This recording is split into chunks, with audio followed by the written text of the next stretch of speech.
O tema desta edição do programa TV Direitos Humanos é tráfico de pessoas e exploração sexual. Para conversar sobre isso, eu, Juliano Domingues e o professor Manuel Moraes, contamos com a participação de Emerson Diniz da Silva. Emerson é pedagogo, especialista em saúde mental e dependência química, além de coordenador do projeto Mercadores de Ilusões, do GPT+, o Grupo de Trabalho em Prevenção Positiva. Começa agora o programa TV Direitos Humanos. O TVDH é uma iniciativa da Cátedra Unesco-Unicap de Direitos Humanos do Helder Câmara, produzido pelos estudantes de jornalismo do projeto de extensão EduComDH, Educomunicação e Direitos Humanos na Mídia, numa parceria com a Cátedra Luiz Beltrão de Comunicação daqui da Unicap. A gente conta ainda com uma rede de colaboradores que só faz crescer. Participam dela o Centro do Helder Câmara de Estudos e Ação Social, o Centro de Cultura Luiz Freire, o Movimento dos Trabalhadores e Trabalhadoras Rurais Sem Terra, o MST, e o Centro das Mulheres do Cabo.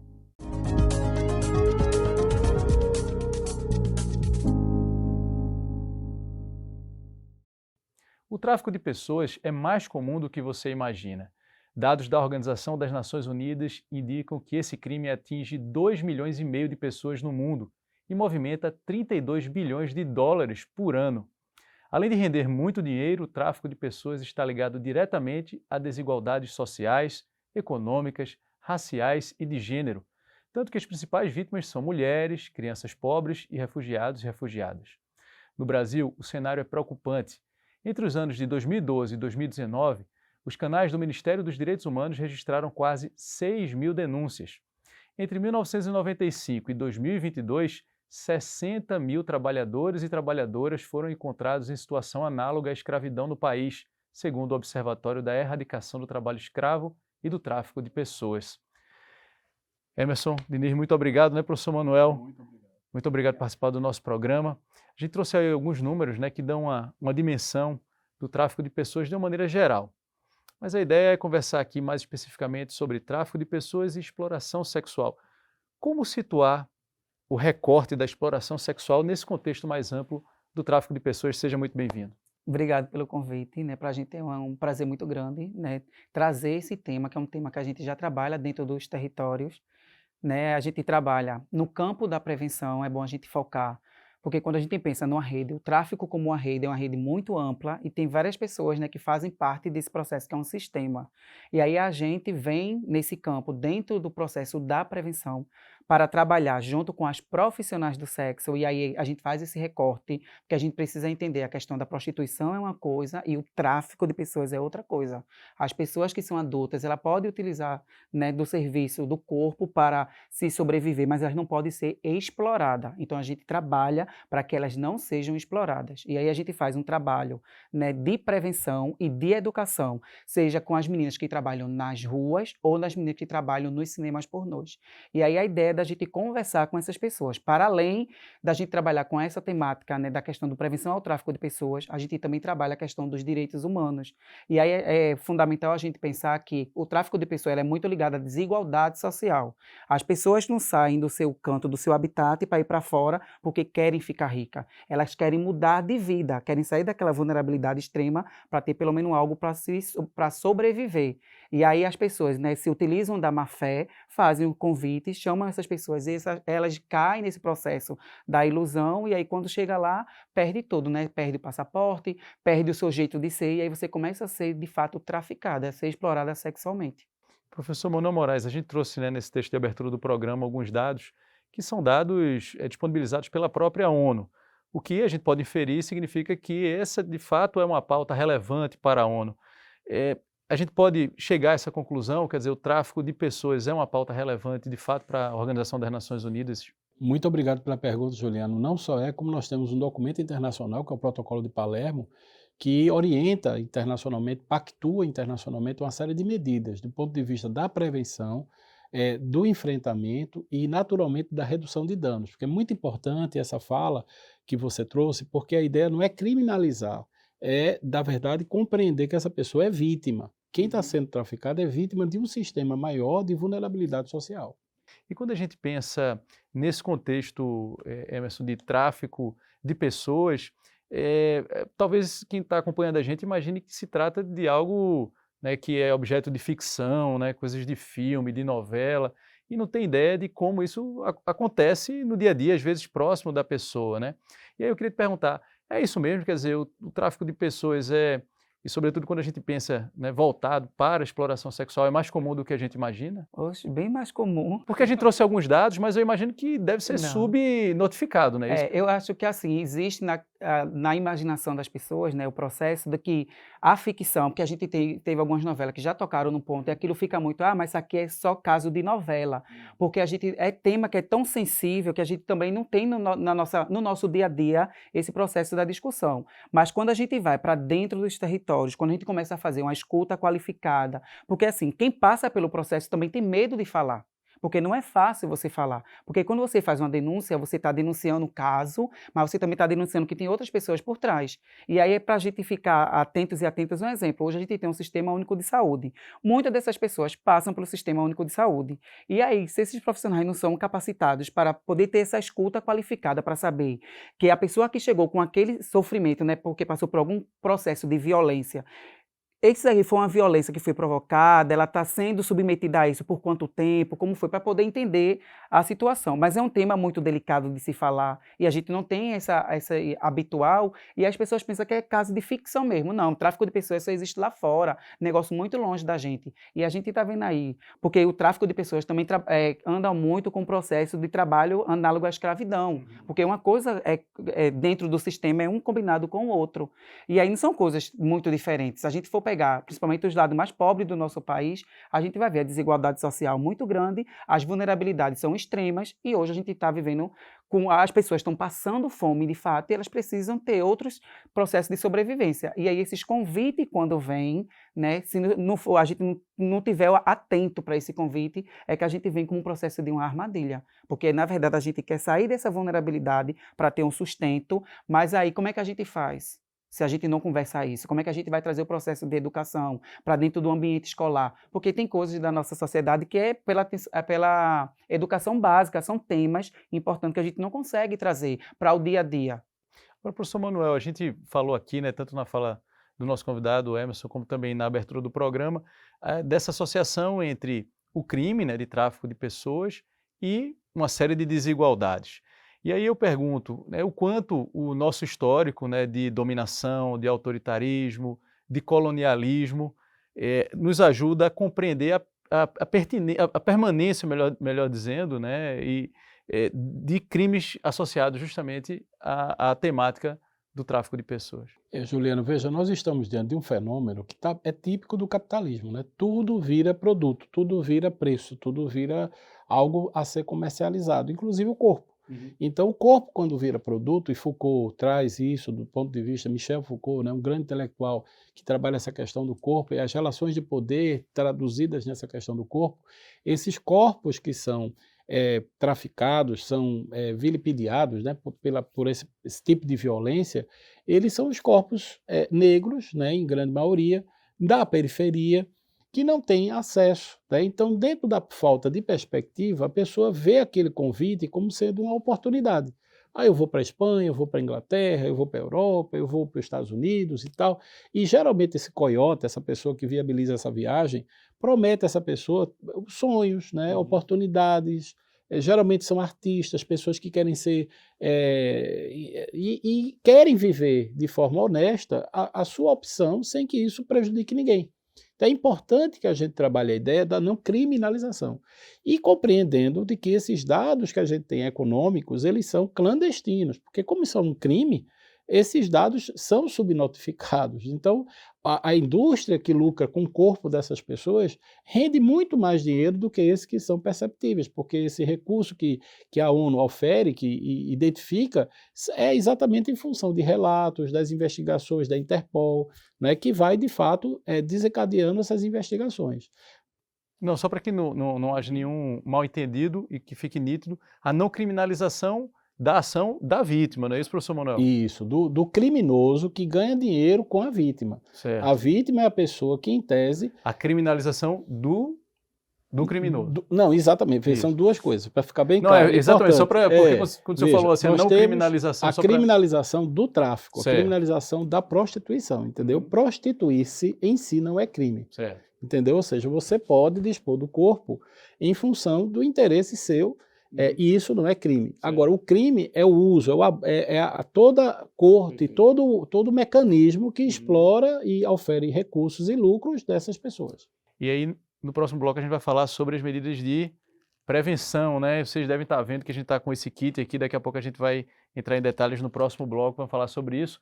E no próximo bloco tem também a reportagem de Ana Botelho, que fala justamente sobre medidas de combate ao tráfico de pessoas. É daqui a pouco.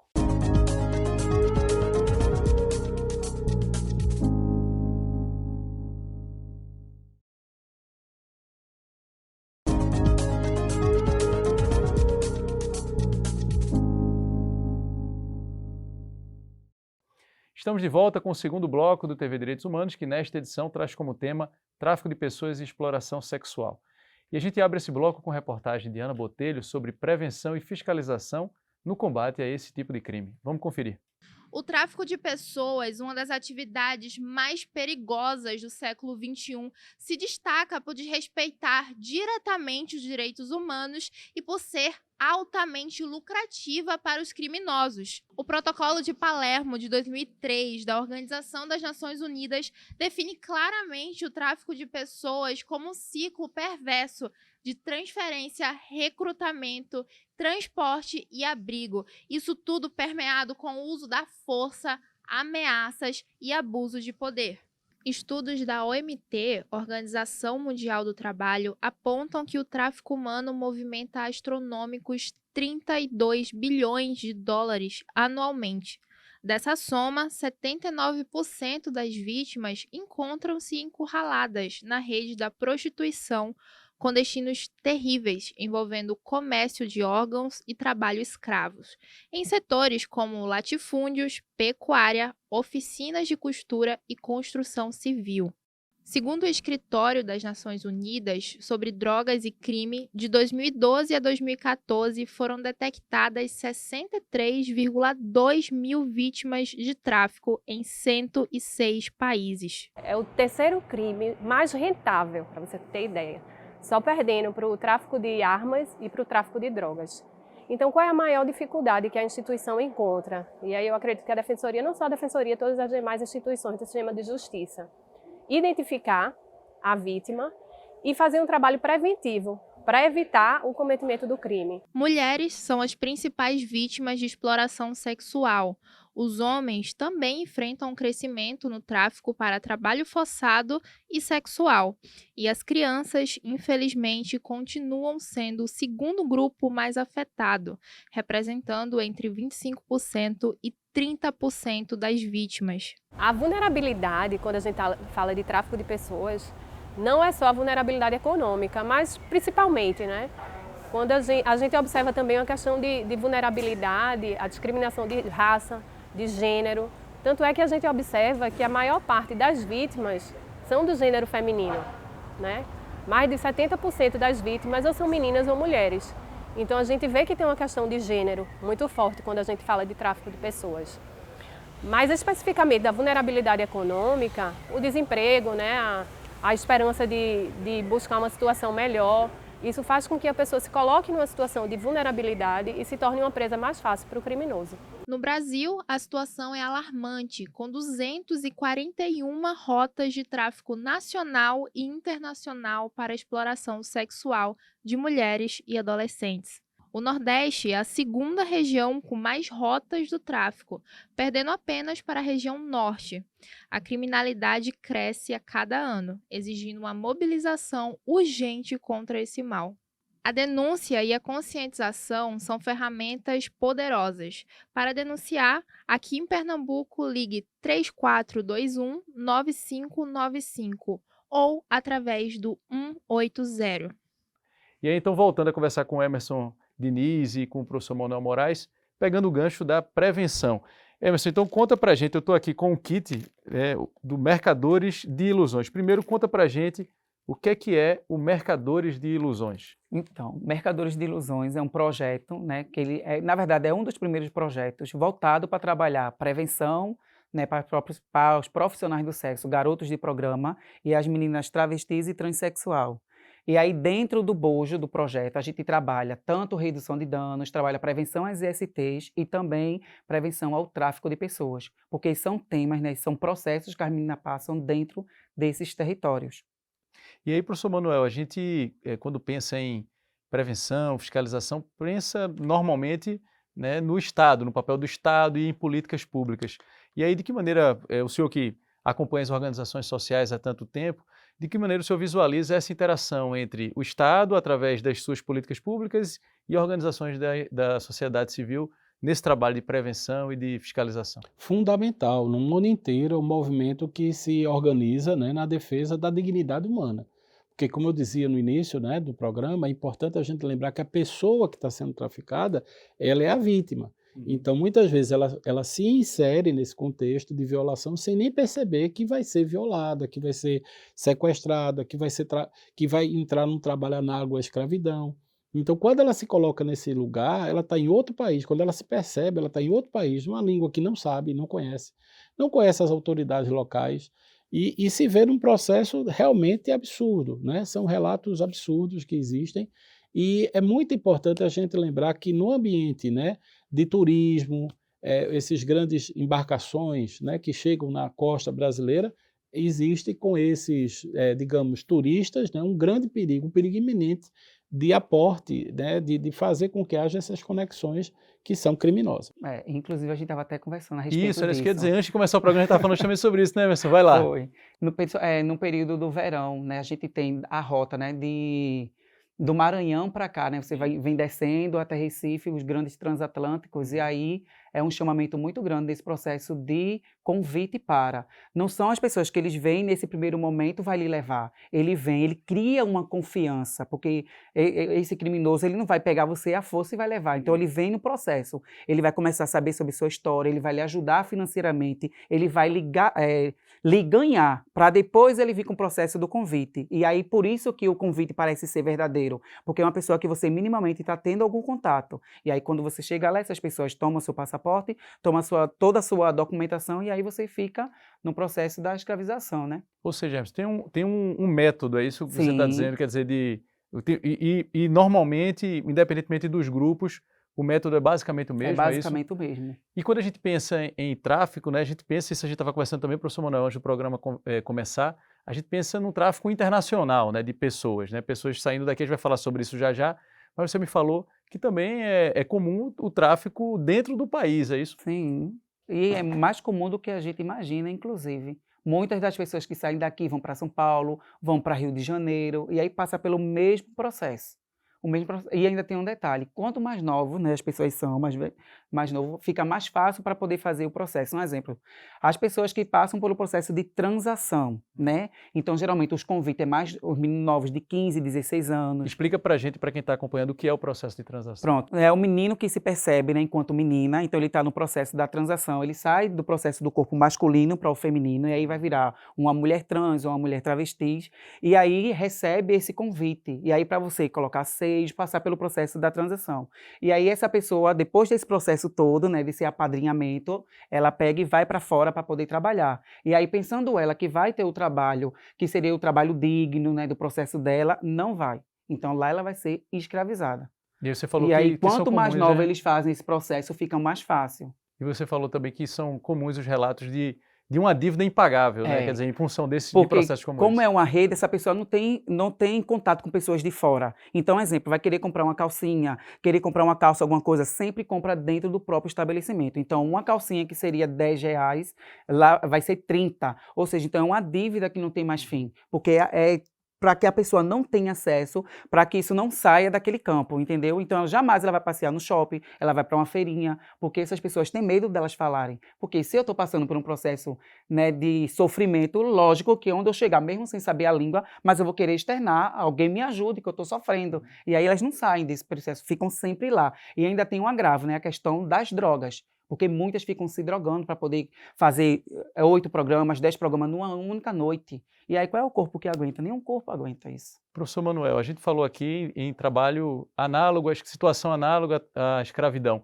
Explica para a gente, para quem está acompanhando, o que seria o trabalho análogo à escravidão? Porque, eventualmente, não é raro, né, professor Manuel, a gente ouvir, inclusive, alunos ou pessoas, não necessariamente alunos, dizendo assim, mas a escravidão não existe mais, como assim análogo à escravidão? Explica para a gente, professor Manuel. Você está coberto de razão. Veja só, as pessoas têm uma imagem de que trabalho escravo, hoje, no contexto moderno, né, é aquela ideia do cidadão a ferros, né, escravizado, como foram os 300 anos que a população negra no Brasil efetivamente sofreu. Nesse tipo, há uma modernização das técnicas. Então, você não tem mais os ferrões, você não tem mais aquela situação da senzala. O que você vai ter são práticas, inclusive psicológicas, que vai impedir que a pessoa tenha autonomia. A pessoa não recebe salário, ou quando recebe tem esse processo de endividamento, né, que antigamente a gente chamava de barracão, ao pessoal da Zona da Mata, que trabalhava, mas não tinha condições de oferir, de usufruir do seu salário porque devia ao barracão. E isso é um trabalho análogo à escravidão, ou seja, você tem que ter seu salário, sua autonomia, e isso significa respeito à dignidade humana, ter carteira assinada, ter direito de ir e vir. Veja, muitas dessas mulheres ficam completamente confinadas, elas não podem sair daquele ambiente. Então isso já é uma característica, né? A característica de não receber salário, a característica de não ter direitos sociais, ela não tem compreensão objetiva de quem são os seus chefes, é um tipo de organização literalmente criminosa, porque não há um empreendimento comercial com marca, com logística, é tudo muito obtuso, é tudo muito clandestino. E é essa clandestinidade que gera todas essas ameaças. Muitas dessas pessoas, né, Emerson, porque não são necessariamente mulheres, né? Acho que é importante também a gente Sim. ressaltar isso, né? No próximo bloco tem o quadro Fala Povo. Tassi Xavier perguntou: você sabe sobre tráfico de pessoas? É daqui a pouco.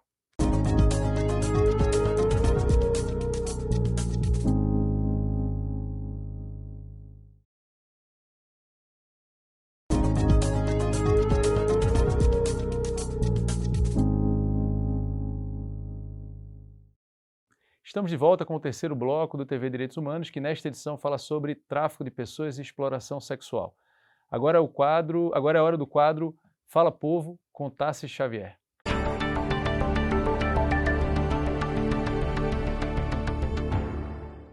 Tráfico de pessoas é um tema que deveria ter mais visibilidade na mídia e em nosso cotidiano. A ausência de informações sobre esse tema contribui para que denúncias sobre o crime sejam pouco frequentes ou até notícias sobre a libertação das vítimas apareçam. A propagação de medidas contra o tráfico de pessoas tem o poder de abrir os olhos da sociedade e alertar as pessoas, e quem sabe até diminuir o crime de tráfico de pessoas na medida em que os acusados são identificados. Por isso, no Fala Povo de hoje, o TVDH veio às ruas para saber: o que você sabe ou entende sobre tráfico de pessoas? Eu acho que hoje em dia não é um assunto muito debatido, mas que ainda bem que está virando pauta agora em conversas e assuntos, e principalmente até em filme mesmo, que nem o que lançou recentemente. Então, é um assunto muito preocupante, porque é a realidade de muitas pessoas que a gente acaba não enxergando, mas que essa questão desse tráfico é muito importante, porque quantas pessoas hoje em dia sofrem com isso e a gente muitas vezes não sabe nem como agir, o que fazer. Então é um assunto que precisa ser debatido mais, as pessoas precisam conversar mais sobre isso. Eu não sei muito e de verdade talvez seja um ponto de se ter atenção, né, com relação a esse ponto de vista. Eu já ouvi falar muito sobre, mas não é algo que eu tenha um conhecimento. Sei que acontece, mas talvez não da dimensão como realmente seja. E de qualquer forma, eu entendo que é uma problemática bastante difícil, né? Algo muito sensível e que precisa, assim, ser mais abordado, né? Que precisa se tornar mais real, assim, para as pessoas. É bastante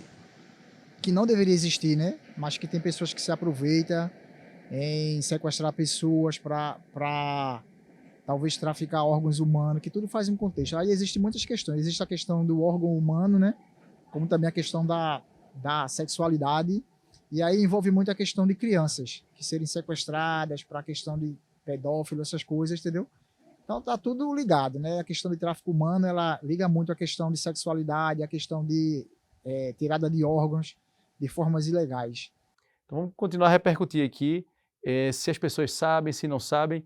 Emerson, você com a sua experiência né, e nesse trabalho que você faz de prevenção, de divulgação sobre o tema, qual a tua avaliação, né? Ainda há muita desinformação em relação a esse tema, ou você percebe aí um processo gradual de que a população está cada vez mais bem informada sobre esse assunto? Não, a gente vê a total desinformação.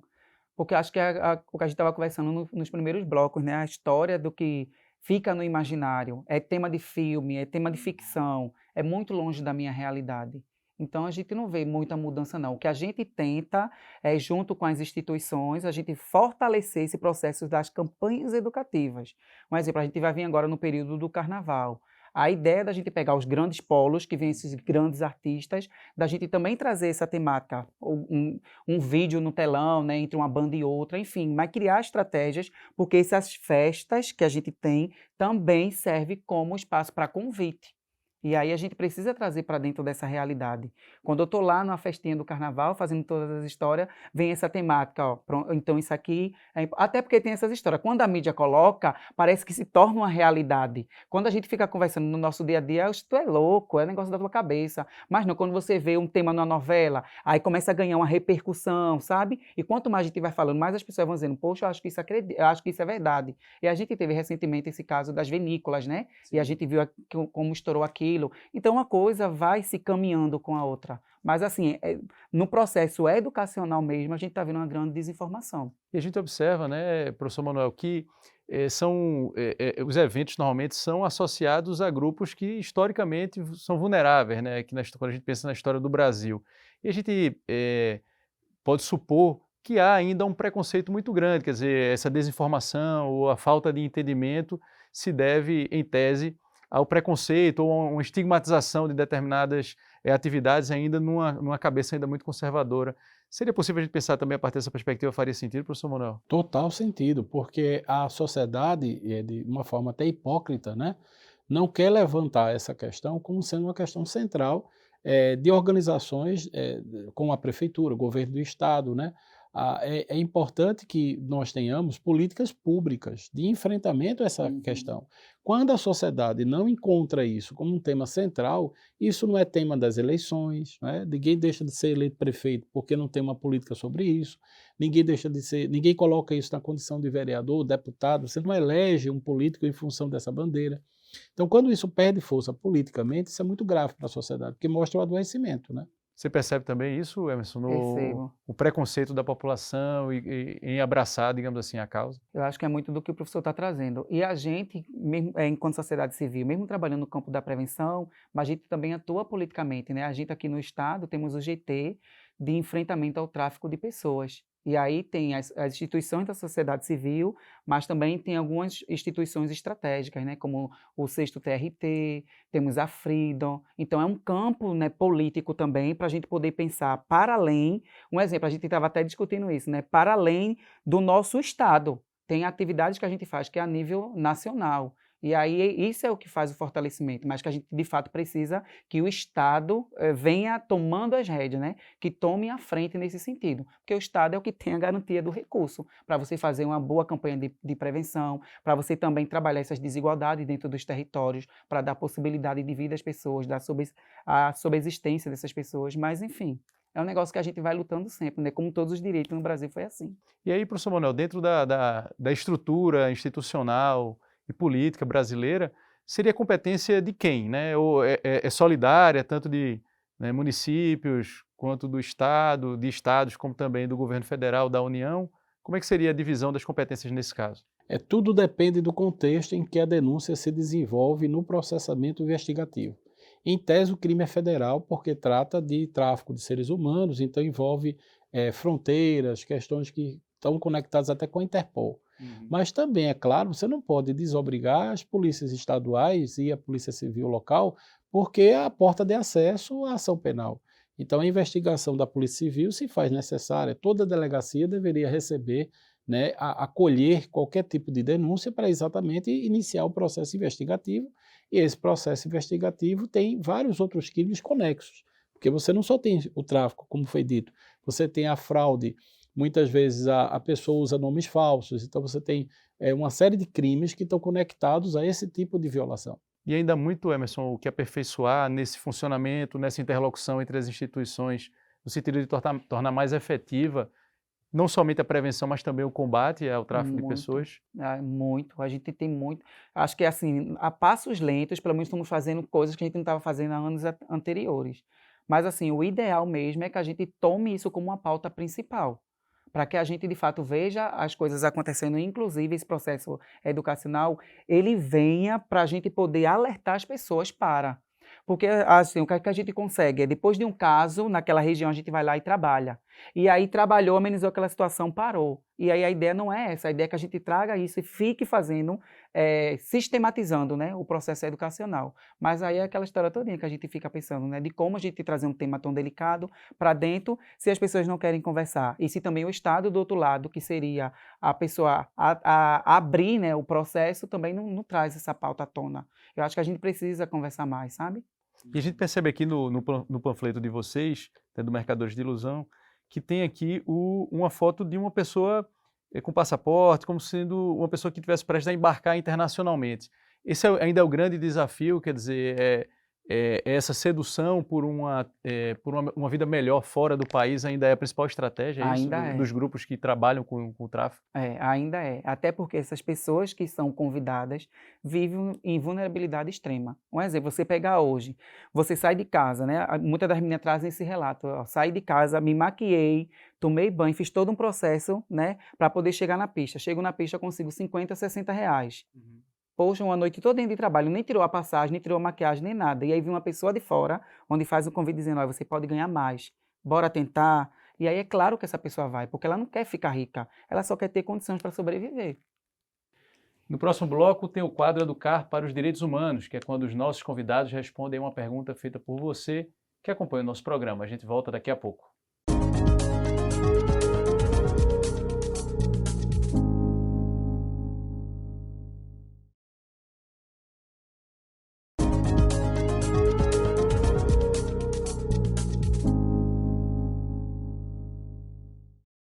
Estamos de volta com o quarto bloco do TV Direitos Humanos, que nesta edição tem como tema tráfico de pessoas e exploração sexual.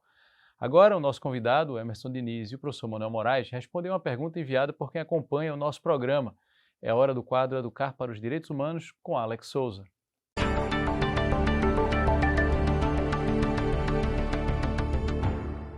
O tráfico de pessoas é um crime grave e o enfrentamento a esse tipo de crime não é fácil. Por isso, organizações internacionais, governos e ONGs trabalham para combater esse problema e proteger os direitos humanos. Sobre este assunto, a educadora social Joia Santana tem uma pergunta para ser respondida pelo TVDH de hoje. Quais são os mecanismos de prevenção que vocês utilizam para evitar o tráfico humano e fazer com que as pessoas não caiam nessa armadilha? A gente agradece a educadora social Joia Santana pela pergunta e já passa a bola para vocês, né? Emerson. Dentro dos mecanismos de prevenção, né, a gente tem o Disque 100, né, que é o canal de denúncia oficial. Então, qualquer pessoa que passar por essa situação ou de souber que alguém que passa, porque é importante a gente também frisar isso, é só ligar para o Disque 100 e a gente, enquanto sociedade civil, que vamos fazendo o trabalho dentro dos territórios, é conversando, né, dialogando e trazendo as estratégias de como você saber se o convite é verdadeiro, se não é, se eu estou recebendo esse convite, como é que eu posso fazer os trâmites para ver se isso é uma cilada, se isso não é, eu conheço alguém, ou essa pessoa tem alguma referência, porque é bom a gente ter a referência quando a gente sai também para fora, né? Mas, enfim, é muito nesse sentido, é de conversar e trazer à tona o tema.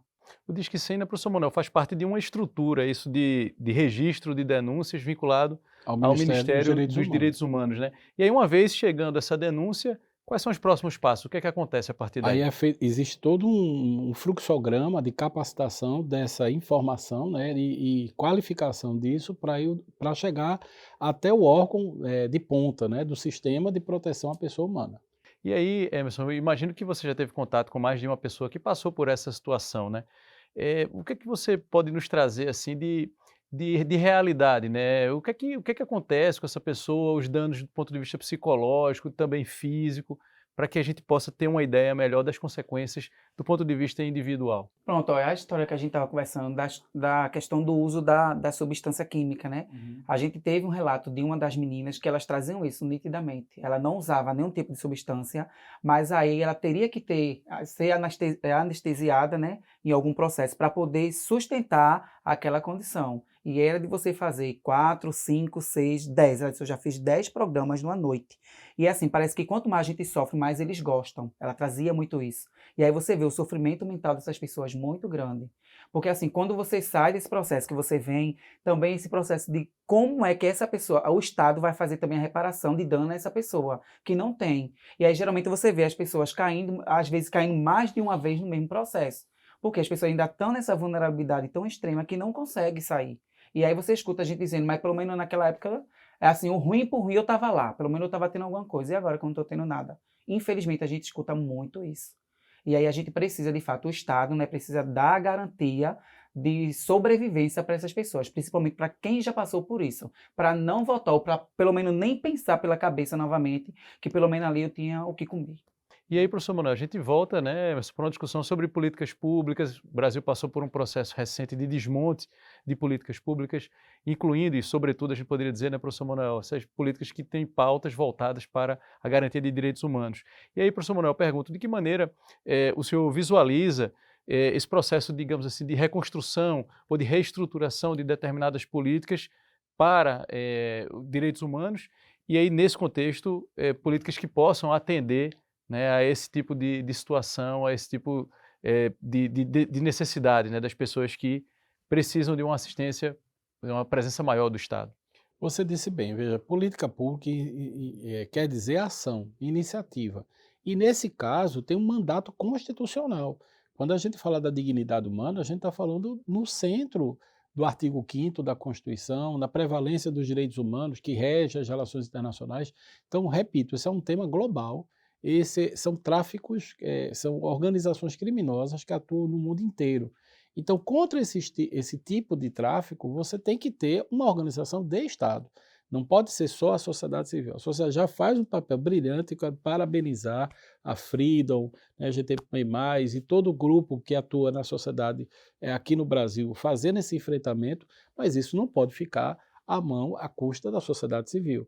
Né? Inclusive a universidade tem parcerias com a Freedom, tem parcerias com outras ONGs e fica muito claro a ausência de política pública. Então, para responder sua pergunta, é investimento. O Estado precisa reconstruir, inclusive a partir de compromissos que o Brasil assinou, porque o Brasil é signatário do Protocolo de Palermo, então o Brasil tem responsabilidades, e essas responsabilidades envolvem investimento, criação de uma política, criação de um conselho de controle social nos estados, até nos municípios. Né? Eu acho até, diria, Juliano, que as coisas são até mais simples do que se imagina. Começa com a construção de diagnóstico. Ora, onde são os pontos de acesso? Onde mapear isso, né? Agora mesmo, está em pleno carnaval, como é que isso vai ser feito no carnaval?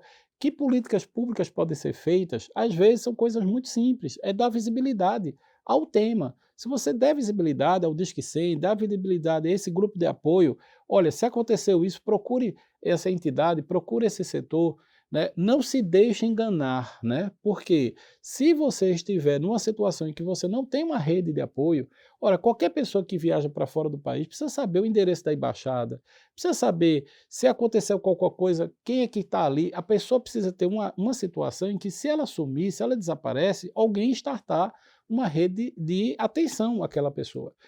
E muitas vezes as pessoas viajam sem ter essa rede. Exatamente em função dessa subserviência, desse encantamento de que esse projeto é um projeto de vida viável e, na verdade, é uma armadilha. Emerson, e por falar em rede, a necessidade de uma rede, né, como o professor Manuel menciona, vocês já mencionaram em mais de um momento ao longo do programa até agora, parceiros, né, entidades que são parceiras. Aí conta pra gente, né, eu imagino que o trabalho de vocês de prevenção e de combate, digamos assim, ao tráfico de pessoas e exploração sexual, ele é muito desafiador, sobretudo porque necessita de uma rede internacional também, né? Como é que é a interlocução? Quais são os parceiros com os quais vocês se relacionam do ponto de vista dessa rede colaborativa internacional? Pronto, o que é que a gente faz? Tem algumas instituições que a gente entra em contato. Geralmente, as meninas, elas chegam, ó, a gente recebeu um convite e vamos trabalhar. Vocês têm ou conhecem alguém que possa verificar se esse convite é verdadeiro ou não é? Então, a gente tem algumas pessoas que a gente manda. Se o negócio for bom, a pessoa vai. Se não for, a gente não consegue, não conseguiu mapear nada. Porque, assim, é uma desinformação tão grande, elas não têm acesso a nada de lá fora, que aí elas vão, de fato, no escuro. Mas a gente está vendo que o crime está tão especializado que eles vêm no processo do encantamento. É uma pessoa que vem para lhe ajudar. Então, essa pessoa já vem com tudo muito armado. Então, ela vem ganhando a sua confiança. E aí tem coisas, de fato, que vai saindo da rédea. Mas a gente faz essas pontes para saber, de fato, Faz uma espécie de quando elas mapeamento. recebem esse convite. E a gente fica de olho, ó, e peça uma contra-referência, veja se isso é verdadeiro, pegue lá o endereço, a gente tem como chegar aqui para checar se isso existe, se essa casa noturna existe, se essa família que vai lhe acolher também existe. Então, são estratégias que a gente, né, dialoga para que elas tragam mais informações para a gente saber se também é verdadeira ou não. Mas aí é aquela história, né, do encantamento. É o encantamento, é de também, até para poder chegar na gente, é de como essa pessoa está fazendo a ponte com ela.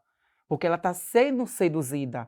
E aí a gente também, do outro lado, trabalhando, pode ser que seja um empecilho nesse sentido, e nem chega até a gente. Depois do intervalo, tem o quinto e último bloco desta edição do TV Direitos Humanos. Daqui a pouco a gente volta.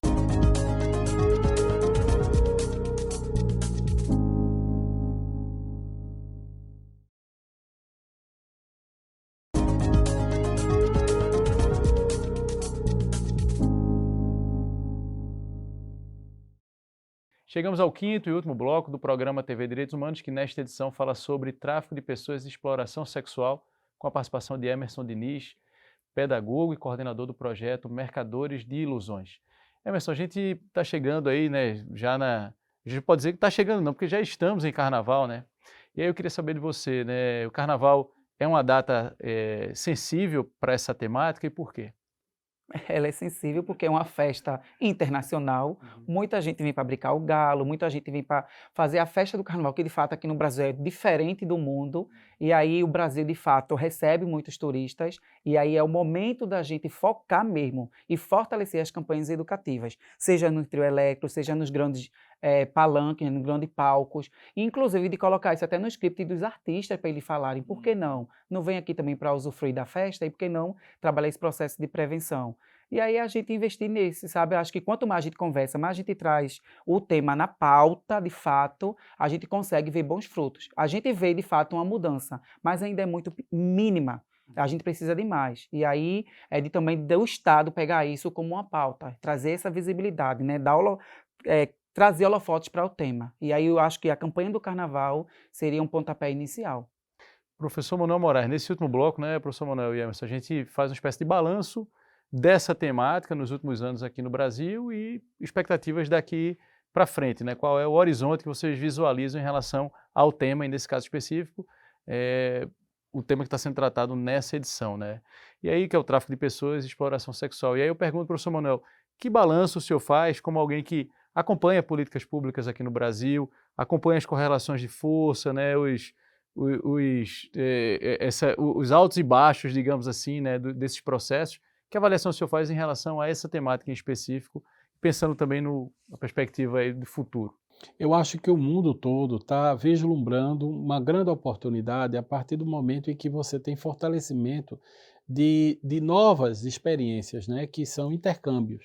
Então, esses intercâmbios fortalecem a possibilidade de construir na ponte a interdição do tráfico, que essa é a experiência mais exitosa, tentar fazer que o brasileiro não saia do Brasil em função disso, porque aí você evita todo um sofrimento lá fora. Se a gente for exitoso aqui, você ajuda lá fora, e vice-versa. Se você impedir o tráfico de pessoas da Europa para outros lugares, você também gera um contencionamento positivo. Então, há uma mudança de legislação na Espanha, muito positiva, de tolerância zero a essas organizações, na França também, na Holanda. Então, eu acho que há um cerco europeu. O que eu acho que a gente não avançou foi no Brasil. A gente tem uma capacitação aos delegados, aos policiais, há um processo de avanço em relação à sensibilização, mas isso ainda não se efetiva do ponto de vista de uma política estruturante, né, para enfrentar esse tema de forma concreta. E Emerson, o que você me diz, né, em termos de balanço e de principais desafios daqui para frente? Eu acho que a gente tocou, inclusive, até no início, né? Muitas dessas pessoas que passam pelo sofrimento, elas, em qualquer momento, elas também procuram ajuda, principalmente no Sistema Único de Saúde. Eu acho que o que a gente precisa, de fato, é qualificar esse sistema para que essa pessoa que passou por esse sofrimento, quando chega, a gente tenha esse diagnóstico, né? Essa investigação. Eu acho que, assim, é pegar a ferramenta, né? A estrutura que o Estado já tem e é potencializar. A gente não precisa inventar mais nada. A gente já tem muita coisa. O que a gente precisa é só potencializar. É fazer investimento para poder, de fato, fazer uma mudança social nesse sentido. E você percebe uma evolução nesse sentido? Você é otimista em relação ao que vem acontecendo e expectativas quanto ao futuro? Veja, eu sou porque a gente está vendo uma transformação muito grande. A gente, quando vai para os territórios, que começa a conversar, começa a construir vínculo, construindo projeto de vida, a gente vai vendo muitas mudanças. E principalmente essa juventude que está chegando agora, né? Que esse processo está mais atenado. Acho que seria até uma ponta, inclusive, né? Pegar essas redes sociais e a gente trazer essas pessoas que têm uma influência maior para trazer esse tema. E por que não a gente pensar num projeto desse maior, né? Porque são pessoas que têm, querendo ou não querendo, uma visibilidade grande, e trazendo esse tema, a gente pode também ganhar outras pessoas para ser ativista nesse sentido. E a mensagem final que a gente deixa é essa aqui: em caso de suspeita, denuncie Disque 100. Correto. Disque 100 é importante. É importante Disque 100. Se você souber de algum caso, né, que precise de ajuda, também faça isso. Eu acho que é o processo da solidariedade, né? Eu não passo por isso, mas tem a pessoa que passa, ela não tem forças para, então eu vou ajudar, né? Acho que é muito isso. Infelizmente, o tempo da gente terminou, né, professor Manuel? Emerson, a gente agradece demais aqui a sua participação, Muito viu? Muito obrigado. Muito obrigado por ter vindo ao nosso programa, né, professor Obrigado. Manuel Isso. Moraes? A gente agradece demais. O TV Direitos Humanos é um projeto da Cátedra Unesco Unicap de Direitos Humanos do Helder Câmara, produzido pelos estudantes de jornalismo do projeto de extensão EduComDH, Educomunicação e Direitos Humanos na Mídia, numa parceria com a Cátedra Luiz Beltrão de Comunicação, o Centro Dom Helder Câmara de Estudos e Ação Social, o Movimento dos Trabalhadores e Trabalhadoras Sem Terra, o MST, o Centro de Cultura Luiz Freire e o Centro das Mulheres do Cabo. Acompanhe a gente nas redes sociais e participe nos enviando sugestão de temas para serem abordados aqui no programa. Estamos no Instagram e também no YouTube. Até a próxima!